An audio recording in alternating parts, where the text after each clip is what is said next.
Yak Gadget, made in America, based outside of Nashville, Tennessee. Yak Gadget offers all kinds of storage accessories, quick mount motor mounts, anchor systems, track mounted accessories, even paddles. Go to yakgadget.com and get your kayak decked out for your next trip out on the water. The 153 Bait Company, based in Troy, Ohio, make everything from plastics to custom painted hard baits. Hook 'em hard and hook 'em often. All of our baits are made to order, and all of our hard baits are hand painted to order. So go to the153anglers.com to place your order today. To hell and back is in the job description.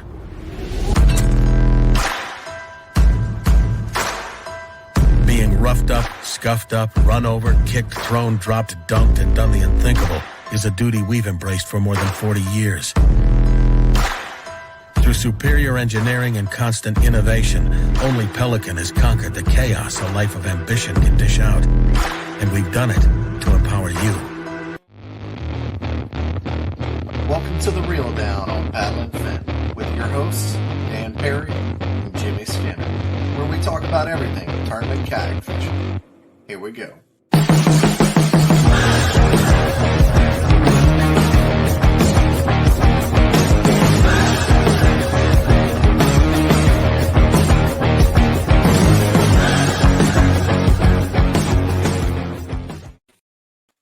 Hey everybody, welcome to The Reel Down, back on Paddle and Fin.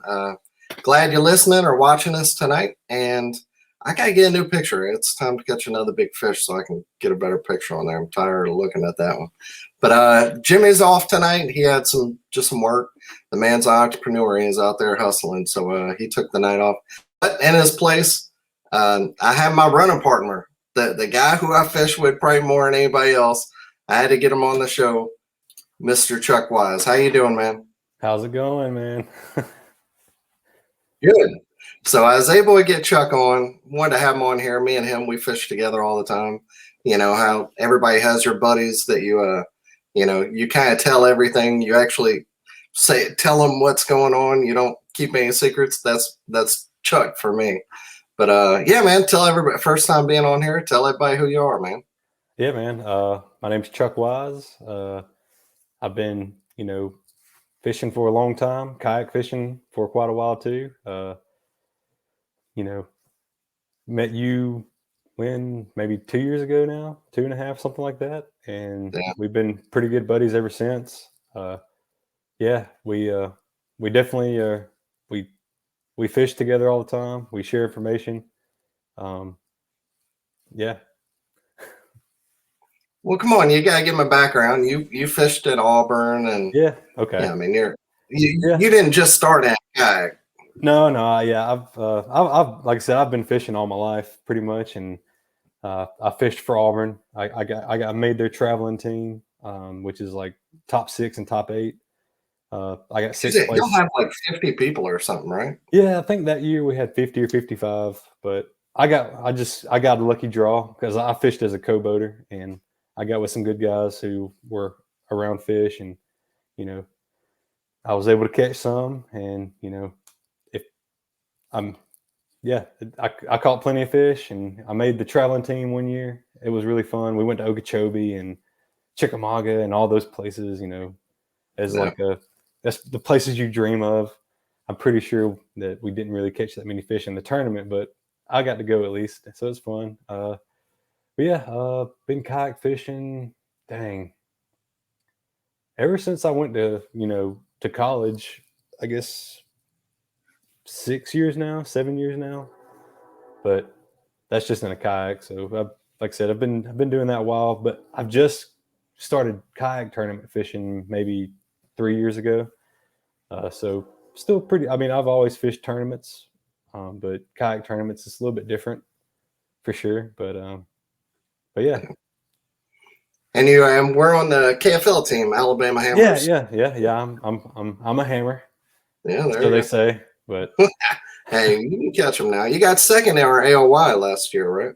Yeah, I got second last year. And right now I'm leading AOY, but we still have 2 tournaments to go, and I don't know. I'm getting kind of nervous. I feel like Seth Fighter. I'm not getting to fish one of them, so I think you'll be okay. I don't know, Luke, man. He's Yeah, on Luke. them. He's on them right now. Yeah, Luke with his Astro, what is it, like a Rocket Pop Feel Free, Yeah. or whatever kind of kayak is from the kayak store. But Yeah. we're on the Alabama. One of the reasons I wanted to have you on because we're on the Alabama Hammers team together with Lance Coley, the guy who beat you in AOY last year. I think I ended up was really disappointed with my last two tournaments. But the Lance, Tim Perkins, and Coley McGowan, and John Lessman. Yeah, the captain. The guy who's running the show. Yeah, but we have our first July 10th. We won our first tournament. Now on July 10th, we have our second tournament. We're traveling to the Tar Heel Lunkers out in Lake Randleman in North Carolina. So we'll see. It's going to be fun. I love fishing deep, so I'm looking forward to that one. Yeah, I wish I could go to that one. Cool. All right. So tonight, we'll get you out some of them. Oh, yeah. Worry. Chuck's about to have a kid, so he's not getting to fish all of them with us like he wanted to. He's looking at the wife there. He's about to be proud. First thing I see is her belly. So there you go. Don't talk about the belly. What belly? There you go. Oh, you're so beautiful. Yep. Here we go. All right. So tonight we have on, have some great guests from probably the most beautiful state in the union.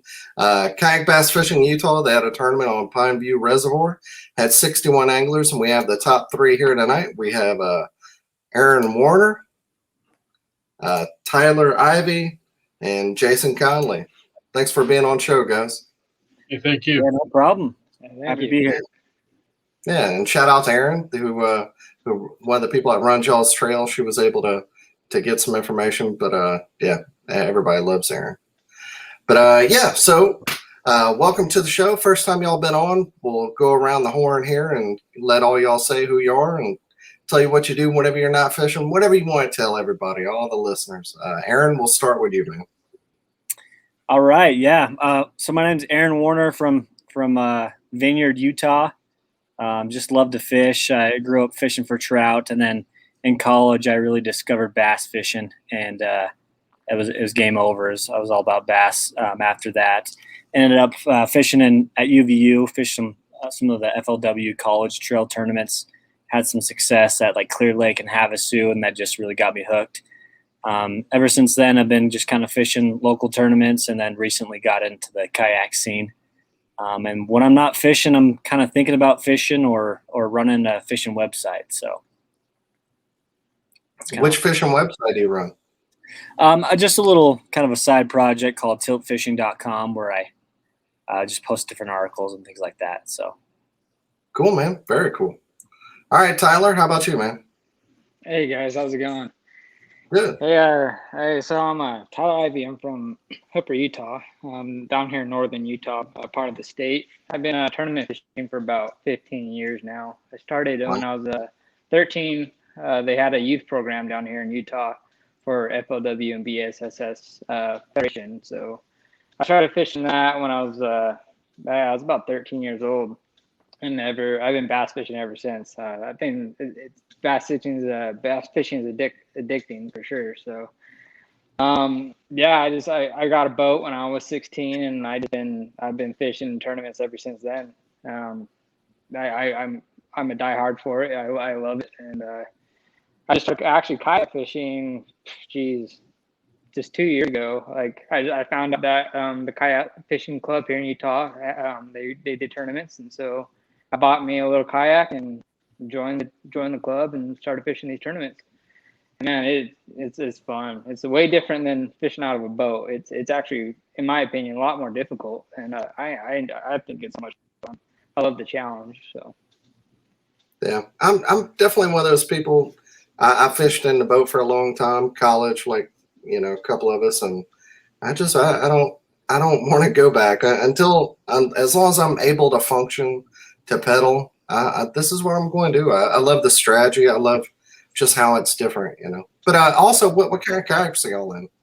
Kind of curious what people in Utah are in. Kind of, it seems kayaks are kind of regional. Which one's the most popular? The one I'm using is we got Lifetime store down here in Utah. They build them just right down the road from me. So I of course went down there and bought a Lifetime kayak. They're not super expensive or anything. I didn't get nothing super fancy yet. I am looking into getting something a little bit bigger and a little bit nicer now that I'm getting really into it. But yeah, that's what I'm using is a Lifetime. Well, there's no doubt. Which model? I mean, there's any kayak that gets you in it, and there's no denying you got second place. So, nobody's putting down a Lifetime right now in your trail. Yeah, it's the Yukon Angler. I think it's like 11 feet. So it's pretty size. It has a really good flat surface, and I like to stand. So I fish standing up pretty much the whole entire time. So that's why I chose that one, because it has a pretty good flat surface and it's pretty stable. I actually ended up putting a trolling motor on it too, so I can actually get around the lake a little bit easier, because this one doesn't got the pedal drive. And so I ended up putting a trolling motor up front so I can actually kind of move around the lake a little bit easier, keep up with these guys and all these Hobies. Yeah, I hear you. Aaron, how about you, man? He's got that Hobie smile, huh? No, I'm a Old Town guy. So last year I fished a couple tournaments for the first time in a kayak last year, in like a Lifetime like $100 kayak.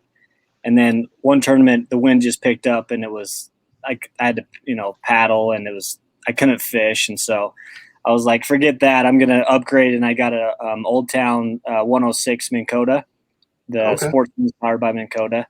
Yeah, I've been rocking that this year, and it's definitely been a nice upgrade from what I was using last year.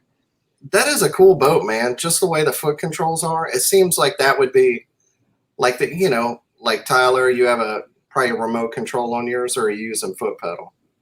I put a foot pedal on mine, but it has a remote control as well. So Gotcha. It seems like the integration of that kayak, of the Old Town 106 MK, the one that you have, like that one would be. It just seems like it'd be really intuitive in it. I haven't been in one, but I'm sure my wife would love one of those. Yeah, they're really nice. The reason why I got it is kind of like what you're saying, just the ability to fish kind of hands free and kind of control the rudder with your feet, which is really nice. Yeah, very cool. I would love to have one too. I didn't mean just her, but I've already got 2 kayaks. I don't know if I can have a third. All right, Jason, how about you though? I fish out of the Old Town 120 Sportsman PDL. Hey, all right. I just had that kayak. I have the Predator now, but I'm still undecided on which one I like more. I love the 120. Oh, I love it to death, man. I mean, I'm a big guy. I'm 6'6", 260 pounds, and I can stand on the top bow of my boat and fish off of it. So, I mean, the stability, everything about it, I love it to death. Yeah. Okay, well, tell everybody who you are. What do you do whenever you're not fishing? Well, I'm Jason Conley. I grew up fishing ever since I was in diapers with my family, and I have a uncle that would take me out 6-7 days a week when I through elementary, junior high, all that stuff after school. He'd get off work. I'd be standing on the corner with the worms caught for the night to go fish, catfish or trout or whatever. And I own my own HVAC company, and fishing is my life. I think about fishing all the time. When I'm not fishing, it's coyote hunting. And other than that, that's basically my life. Coyote hunting, huh? Yes, big time. Well, we'll have to get you on the hunting show so you can talk about that, because I know people do it around here. Like, I don't know if they do it whenever they have to. They don't I don't know if they do it for sport. So that's interesting though. It's kind of crazy because Utah, they actually give you a $50 bounty for every coyote that you shoot. Hell yeah! There you go. Yeah, that'd be awesome. Yeah, that is cool. All right, so this lake, what was it? Pineview Reservoir. Can somebody kind of give us an overview, lay of the land, or lay of the water, as it were? Just kind of tell us about the lake. Yeah, I don't know. I think Tyler, you might have the most experience there. I know you fished there a lot for many years. Yeah, man, I only live like 25 minutes away from there. It looks like a turkey. It looks like a turkey's foot. Literally, it's got 3 arms, one middle inlet, and a south and north inlet. And it's a fun lake. There's a lot of big smallmouth in there. It gets hammered every day with pressure of people, and and wakeboard boats and party boats. It's just constantly. I was actually there like literally today, all day there before I came on the show with you guys. But it's even during a weekday, it's getting hammered all the time. But it's constantly putting out big smallmouth. They have largemouth in there too, but it's not a very big lake compared to most lakes in the U.S. I can't remember how many acres it is. You guys know how many acres it is?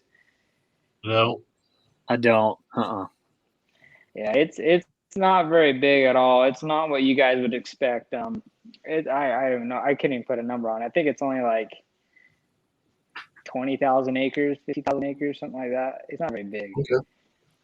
But it's post. I mean, I catch 5-pound smallies out of there pretty consistently. So it has some awesome fish in there. Very good. Yeah, I'll go over the numbers for the tournament. It was Aaron, you had 84 and a quarter. Tyler, unfortunately, you had 84 and a quarter as well. And Jason, you had 83 and 3/4. And somebody else I wanted to talk about, Cayman Rasmussen.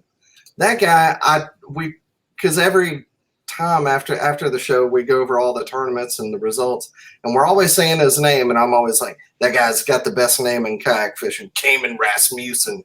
But I looked it up today. He's young. He's like, he's got to be like what, 16? No, I think he's about 22. Oh, is he? 21. I'm sorry, Cayman, but you look fabulous for your age. You look very Maybe young. 120 ringing wet. I got you. Yeah, we're always saying his name, Cayman Rasmussen. I thought he was like some burly 50-something-year-old guy with a lot of hair, but no, it's like a young dude just out there slaying. But yeah, we'll have to get him on one day. Yeah. Okay, so we'll start with you, Jason. Did you get to pre-practice? Did you get to practice, or what? How did you find your fish? I guess. Yeah, so 2 weeks before it, I went up there and pre-fished out of my kayak. Realized I can't cover enough ground because there's actually a lot of shoreline on Pineview, and the water is down between 30 to 60 feet from where it normally is. So all of our cover, all of our brush is totally out of the water. So everything comes down to your points and your rocks. And so, I had a friend that has a fast boat by the name of Jackson. He's like volunteered to come up. We covered the lake. I mean, we covered every point, rock, everything for a full day. And we found one thing in common, And so until that point, I didn't have any game plan or any strategy. But once we found the fish and every fish was doing the exact same thing, then I knew what I was going to do, and I didn't change 1 ounce from my strategy. What kind of where are they at? I guess it's probably about the same as here, like late post spawn, or are they kind of? Yeah, they're post spawn. I would say, I don't know, Tyler, what would you say? 3 weeks out of spawn, 2 to 3 weeks? Yeah, probably about 3 weeks. That water temp here is about 76 now. Yeah. Okay. Yeah, I caught a few on beds about 2 weeks ago. So. Yeah. Cool. And I can't even tell you like spawning smallmouth because I just don't know. We don't have a whole lot of them. You have to go up to the Tennessee River a couple hours away from where me and Chuck are at. And I usually don't target smallmouth whenever I'm up there. But they were pretty deep. Okay. Yeah. I guess it kind of messed them all up having it being drawn down that far, huh? Yeah, I think a lot of their beds got exposed and everything. So I think we lost a lot of our hatch from it. Mm-hmm. What's water clarity over there on that lake? Right now, stained to muddy, I'd say. Wow. Yeah, you got all them party boats on there. Mm. Yeah, we got all the wakeboard boats that they're just constantly burying up the shoreline right now, especially with the way the water is, how low it is right now. It's just a bunch of this beach on the side of on the shoreline, so it's just constantly muddy.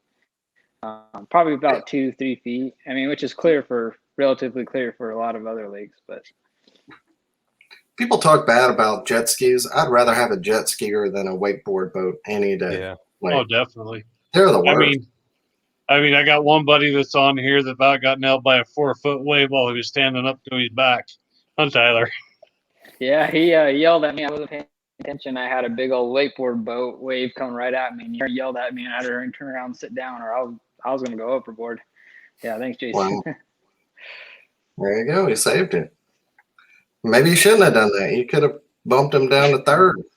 Hey, dude, it's not about winning. Yeah. We're all good buddies, you know. I mean, that's what it's about. We go up there, we have a good time, we all joke and tease and prod each other, and that's what it's all about. Yeah, I'm always really surprised. Like, you think if anybody is hurting landowners and docks and anything else, it's got to be the wakeboard boats, because it's just that constant, big waves all the time. If anybody's doing damage, it's them. Well, definitely. And a lot of these guys, they don't have any common sense, because several times Tyler was just down from me, but another guy was there. And I mean, there's 35 feet between us, and they would come between us in that 35 feet. Yeah. And so, and I've got juniors that fish by us. For myself, I'm not worried. If I lose my fishing gear, no big deal. I mean, I can always go spend the money to replace it, but you get a little kid on there, that's a whole different ballgame. Tyler, did you get to practice any? Living so close, I guess you did, huh? Yeah. Actually, Chad Hoover came down, and he shot his TV show down there, and I came out there and helped those guys. I brought my boat out and helped those guys, put a couple camera guys on the boat probably 3 days before the tournament. And so, yeah, we did. I mean, I guess that was kind of my pre-fish. I just took them some spots I know. We ended up having a really good day. I caught a couple 4s, a couple 3s, and a bunch of like little 1 and 2 pounders. So, I mean, funny thing is, I didn't even fish any of those spots just because there was, unfortunately, I mean, nature of the beast. A lot of those guys went to that spot. So I just kind of left it. I let it be. I had other spots. I had largemouth. So I just went focused on the largemouth, because I know probably a lot of people weren't going to be chasing largemouth. And so I focused on largemouth most that day, just from a spot I had experience in the past with. So, and then it ended up being there. It ended up being a pretty good time. Gotcha. Aaron, how about you, man? Yeah, I was able to pre-fish a couple times. Found a really good area that I wanted to focus on, and really kind of keyed in on that, and kind of dialed that in. Found a few baits I felt like I had confidence in, and ended up using those in the tournament. Okay. And now we'll kind of roll into the tournament. Jason, how'd it go for you, man? It went good. You got third out of how many people was it? It was a good amount of people too. I think there was 63. Yeah, that's y'all got a good healthy club there. Yeah, that was a record turnout for our club. So, I mean, I was happy to see that. My tournament first thing in the morning, I stuck a 17 3/4 incher. While I was putting that in my boat, I like to kick my jig over the side, and I didn't let it go all the way to the bottom. While I'm trying to measure that fish, I pulled the pull off my boat, and I picked up a 16.5 incher. So the first 2 minutes, I got 2 solid fish. From that point on, I ended up catching a lot of 9, 10, 11 inchers. So I'm like, great. I start out really strong, and here I am with a bunch of dinks on the board, For the rest of the day, it was a grind. For me to catch those last 3 quality fish, it was over 16.5 inches. It took me all day until about a half hour before it was lines out. What kind of jig are you throwing? Well, I was throwing a white skirted swim bait with a K-Tech on it, Kitech. And then, of course, we always try the Ned rig once in a while, but most of my stuff come off of that in the Kitechs. So more of a swim bait type bite than anything, because a lot of the way that the boats were pushing the waves across the points was pushing the fish on the backside of the points. Gotcha. Cool. What size contact were you using? Like the 3? I was using 3.8 inch white. So it worked pretty good. Wasn't trying to give up all your juice there. No, you're fine. Ned rigs, I'm still trying to convince Chuck to throw a Ned rig. He doesn't like that spinning gear. Dan calls it the Dorito. Yeah, it's a Dorito. That's what I call it. It's a Dorito bite. Like I've explained it before. I don't think it's a feeding bite, and it's definitely not a reaction bite. It's just if somebody put a Dorito in your face, you don't want to eat it, but it's just like it's a Dorito. Like I won't lie. My very last fish come on a Ned rig, and I actually had the bite, and this lake is just full of crappie. All right, and so I've got this little tink tink tink tink tink tink. I'm like, these stupid crappie, and I just kind of like jerked to pull it away from it, and it just about pulled my pull right back down. And it was a 17 incher, and that's all I needed to seal the deal to get in the top 3. There you go. Cool. I was sure it was a crappie. Tyler, how about you, man? Well, like I said, I had a different approach to what I normally would do at this lake. I just knew there was gonna be a lot of kayaks on the lake, so I was like, I have to get away from the people to actually have an opportunity. I felt like, so I was like, I'm gonna go for some largemouth, do something a little bit different. So I went to my first spot in the morning, anchored down on a spot that I knew that had a largemouth in the area. So I went there and caught, I don't know, probably 5 fish pretty dang quick. I had 2 largemouth over like 3 pounds in like the first 5 minutes. And then I had another guy pull up on me, and it was 25 yards. And so I try not to say nothing and let it go. Boat or kayak? What's that? Boat or kayak? It was a kayak, another competitor. And so he started casting over my line, and I kind of said some words and trying. I don't know his name. I didn't try to make a big deal. I just asked not to do it, but he has the right to be there too. It's 25 yards on our rules here. So I ended up catching a pretty good smallmouth. I think it was like a 16.5-inch smallmouth. And then while I was measuring it, take a picture, he slid in behind me and made that exact same cast and caught like almost a 4-pound largemouth. So I mean, it is what it is. He eventually left me alone, and I was able to pick off some more fish. I ended up dumping a pretty dang big smallmouth. That was probably like 17, 18 inches on a crankbait right next to the boat. I thought it was little. And I didn't have the net ready, so I was just kind of working it in and thinking it was a little fish, and all of a sudden it started flopping around like crazy right next to my kayak, and I didn't have my net ready or anything. It ended up flinging off, but I mean, that's fishing, so. And then what happened after that is that my bite kind of died. It was a really small area. I only had like probably 80 inches at the time. Maybe not even that, probably 78 inches at the time. And then the wind started blowing, and I had a couple of spots. I noticed that the wind was blowing right into those spots. And so I made a move. I gave myself an hour before the tournament was over. And I went over to that spot where the wind was blowing into, and I literally put 3 upgrades back to back casts. It was pretty neat. Pretty dang neat. I was throwing a swim bait on that second spot. I pulled up there and caught 8 1/4, 18 1/4, and then I pulled the 17 1/4 next cast. I mean a 17-incher in the next cast, and then I caught I think it was like a 16-incher right after that, and then after that I caught probably another 6 or 7 more keepers, but they were probably about 14 inches. They didn't help me, but it's crazy though. Those wakeboard boats that we're talking about, they'll actually cause bite to get better in certain areas. It's kind of like a wind. You get so many waves crashing up on this bank that it'll stir up the crawdads and stuff and get those fish fired up. And then you add a little bit of wind and chop in there, and it can really get them going. And that's what I kind of noticed on my second spot. I had wind and a little bit of waves going into that. So that's why I made the move to go over there, and it ended up working out. So it's just good decisions. Yeah, it's a heck of a good move there. And Aaron, how about you, man? Squeaked out the win. I did, man. It was close. Everyone was right there. I didn't think I was going to be able to pull it off, but luckily I had the tiebreaker. But yeah, for me, I found a spot that I really liked the best, and just with being in a kayak, as everyone knows, you can't move around a whole lot. So I really kind of focused in on this spot and kind of made the decision I was going to fish that most of the day, because I felt like I wasn't getting a lot of bites, but I felt like the bites that I were getting were, that quality.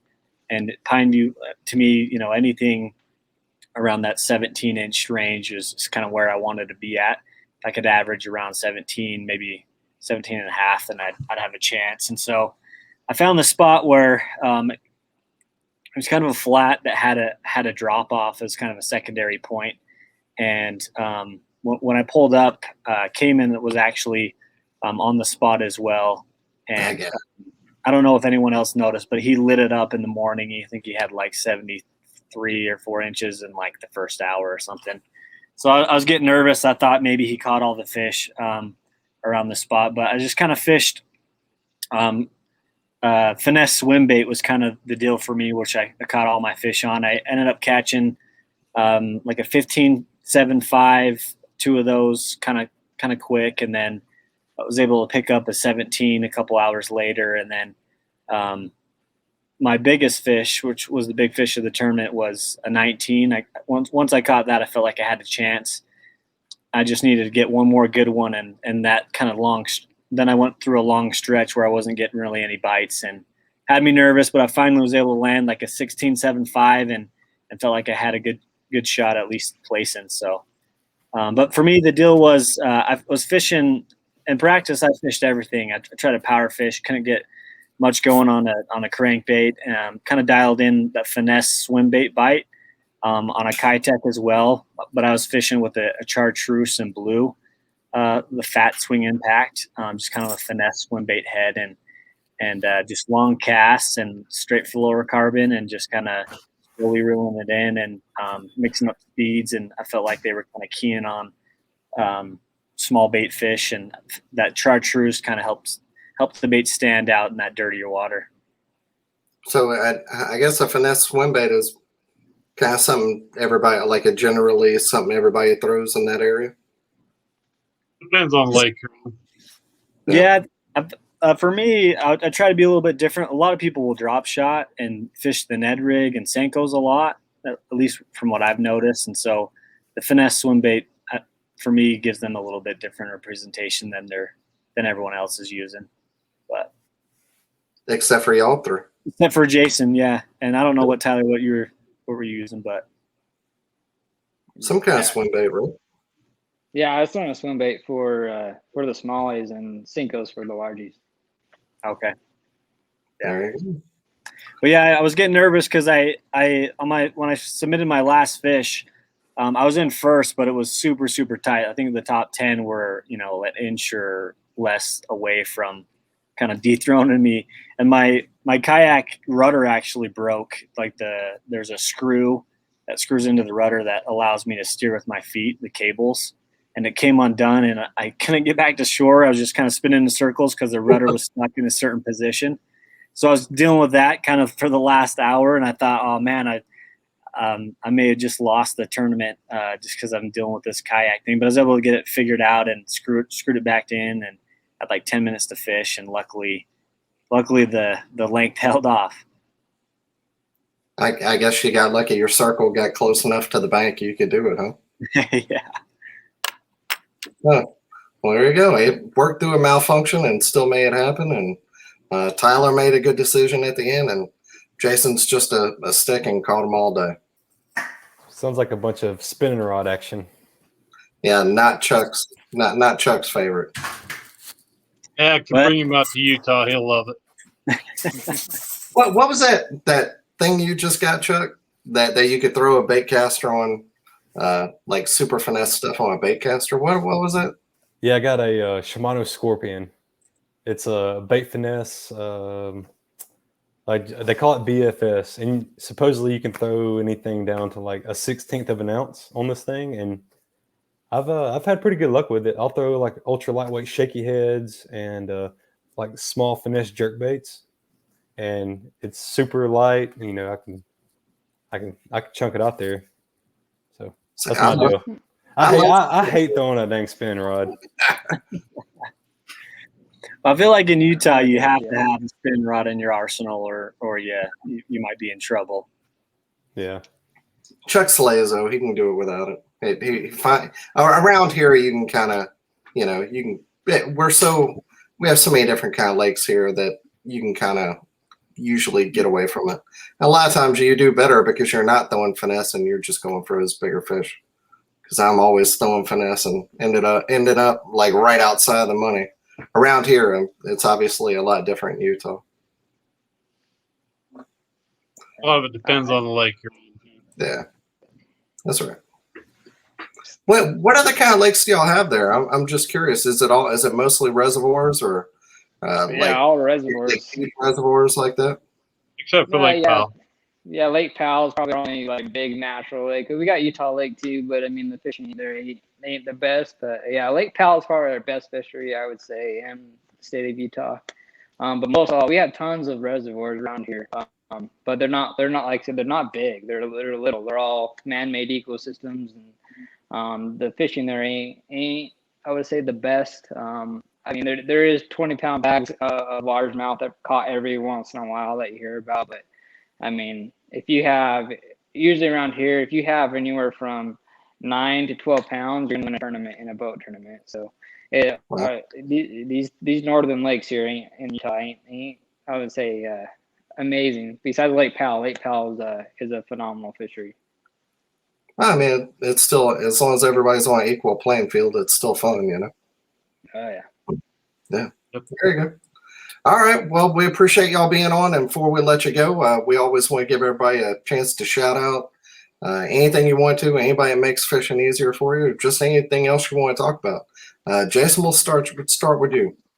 All right. Well, I got to thank Aaron Matthews and Joe Randall for making this all possible for our whole club. You know, and Chad Hoover coming out last week with KBF. And, you know, one thing I'd like all these other clubs to do, you know, my brother and I, we sponsor all the junior league trophies and stuff. You know, if your clubs are not doing that for the juniors, I mean, we had one little redhead. Our youngest angler is 3 years old, and he actually took second place.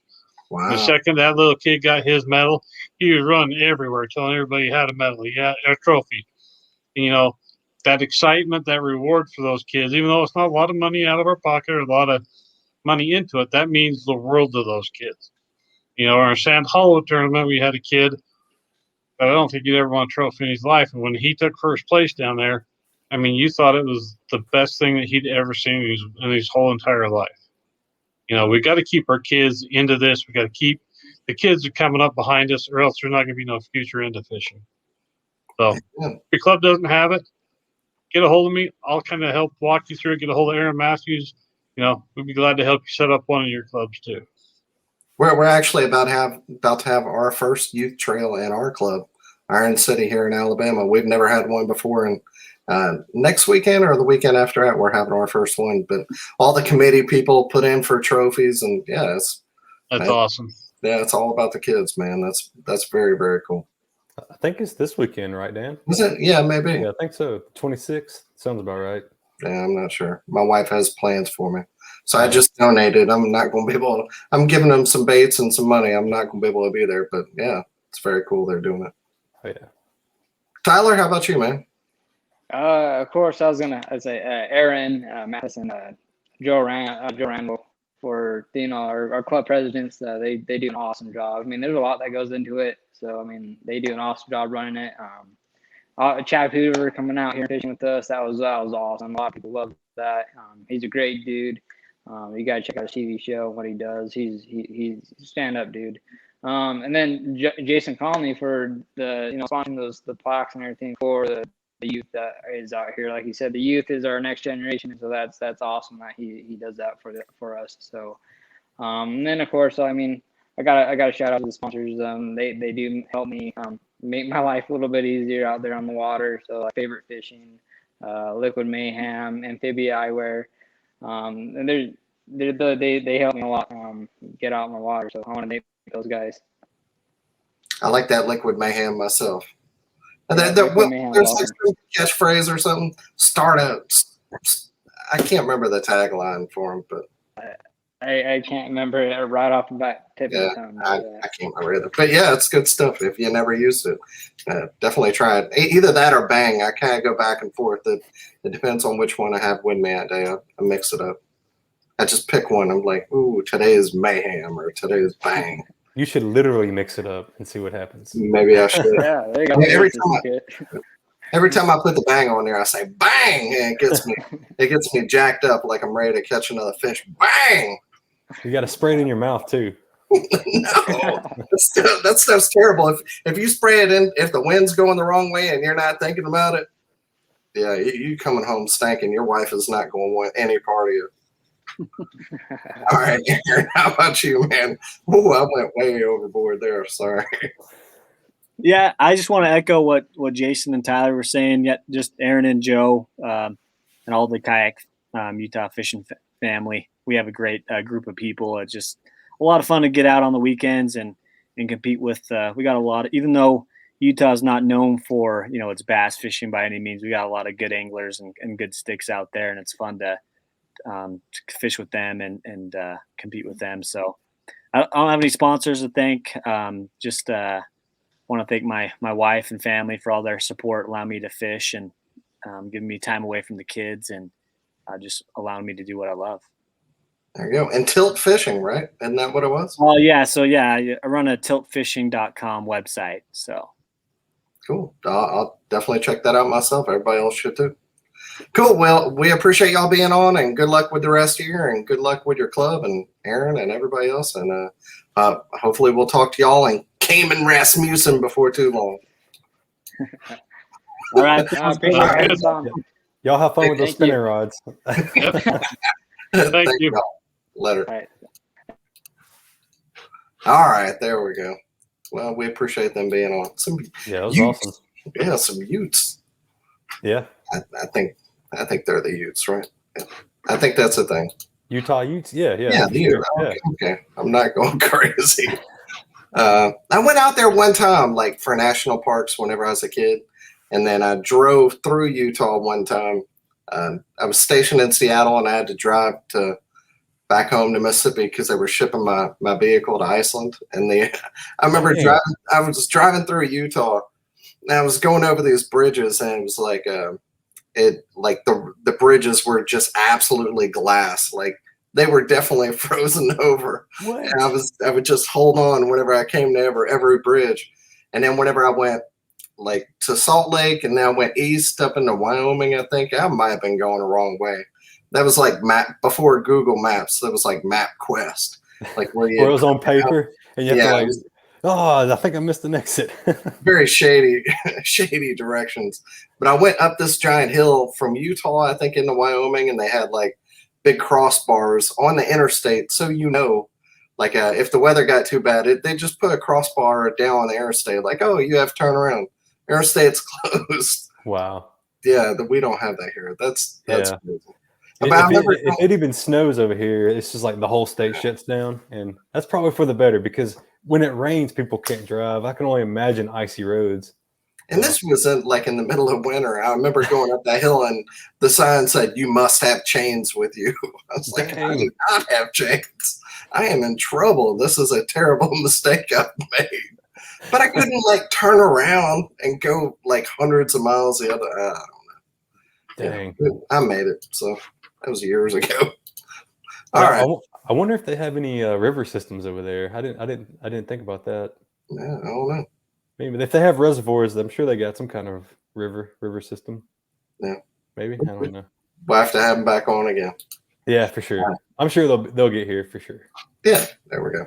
So we'll talk about the other tournaments this week. We had the Paddle and Fin Trail Series on Mass and Chain, 33 anglers. Colin Heathman won that with 88 3/4. Brian Kahn, C-O-Y-N-E. And again, I apologize if I mispronounce your name. I barely know how to read. He didn't even know his name. Yeah, it's 87 3/4. Todd Martins in third with 85 3/4. Bluegrass kayak fishing on Cedar Creek, 32 anglers. Jay Wallen won that, the hammer himself. Chris Osmore, he got second with 89 3/4. And Mr. Hobie, AJ McWhorter, in third with 85 1/2. Carolina kayak anglers, they were on Falls Lake, 52 anglers. Richard Rowland with 86 1/4. Joey Sullivan in second with 83 1/4. And Seth Lebinsky with 82 3/4. Beach State kayak anglers, they were on Flint River, 43 anglers. Grant Stokes with 94 inches. Will Clements with 88 3/4. And Jordan Marshall with 85 inches. Nebraska kayak anglers, they were on Sherman. I don't know if Sherman's a lake or a river, but it just said Sherman. 80 41 anglers. Jason Schreck with 78 inches. Marty Hughes, that guy's been fishing forever and is an absolute hammer. 73 inches. And Brian Johnson with 68 3/4. Southeast Texas Bass League, they were on Sam Rayburn, 52 anglers. As always, Sam Rayburn putting up the big numbers. Joe Lanzaletti, hope that's right, 98 inches. Just absolutely lapped the field with John Mooney in second with 89 3/4. So he won by 8 1/4 inches. That's crazy. And then Jacob Laverne with 88 inches. Kayak Anglers of Florida, they had a Lindsey Bishop benefit tournament, 36 anglers. Derek Miller the top three all with over 100 inches. Derek Miller with 110, Conrad Benetti, the Barbarian, with 105, and Jason Denise with 100 inches. Cats, that's Texas. They were on Lake Travis, 57 anglers. Brian Scarberry, who just keeps winning event after event, 96 inches. Adam Slack with 88.5. Derek Taylor in third with 86.25. And Yak Bass out in California, last but not least, they were on Clear Lake. York Sell won that one with 96.5. Taz Mua, that guy is always in the top 10, usually the top three, with 95.75. And Dang Zhong, hope I'm saying that right, with 94.25. That guy's always up there, top of the leaderboard too. So congrats to everybody in the tournaments this week, and thanks again for having those guys on, for those guys being on tonight. And also go over to KBN. They're doing the Save JT tournament. You can check it out on tourneyx.com, raising money for, everybody's talked about it so much, but go check that out on TourneyX, or just go to savejt.com if you don't want to fish or donate money. KBN, they're doing a bunch of raffles. Like, you get to hang out with, one of them's like hang out with Aaron Lewis at like backstage on the tour bus. That sounds awesome. But yeah, KBN doing it up, man. Congrats to them for coming out for a good cause. SaveJT.com. You can just donate if you don't want to get in on any of that. Just send them some money. Like, I think he's got a condition that only one of only 4 other kids in the world have. That's ultra rare. And, having a kid myself, and you're about to be a father. Yeah. It's whenever you have a kid, you just, you pray something like that never happens, but the kayak community is really kind of coming together and doing everything we can to help support them and try to find a cure for them. So yeah, please do that. This is like an all hands on deck for everybody in kayak fishing. SaveJT.com. If you haven't already, tell your friends, check it out, donate a few dollars, or get in the tournament. It's $50. They have a ridiculous amount of prizes. Or like I said, also on KBN, they're going to be doing a whole bunch of raffles for like an auction, so you can bid on a lot of different things and raise more money. So I think right now it's up over 340 anglers. So it's going to be a massive tournament. Yep. Cool. That's it. You were on a Paddle and Fin show. Congrats, Chuck. You made it on the show. It was a damn good show. I was finally able to get you on. I'm glad I. Yeah. Jimmy. It was cool. I hope it didn't make a fool of myself, and definitely missed out on Jimmy. I usually watch him and his amazing beard. Yeah, he's got a hell of a beard. Yeah. No, it's one of those, doing a podcast, just one of those things. You did great, but the more you do it, the more you cut loose and really let your inner fool out. So yeah, it's good and bad. I kind of held back a little bit, for sure. It is what it is. You get what you get. I am who I am, so it is what it is, I guess. I don't know. And you're the man. Yeah, I'm gonna stop there. So yeah, we appreciate y'all. Please, like I said, go to savejt.com. And as always, please, let me find the outro here. Jimmy usually does this. I gotta find it. Intro. Closer. I found it. All right. Everybody wear your PFDs, and we'll see you all again next week. Thanks, everybody. Thanks, guys. Thanks for tuning in to another killer episode on Paddle and Fin.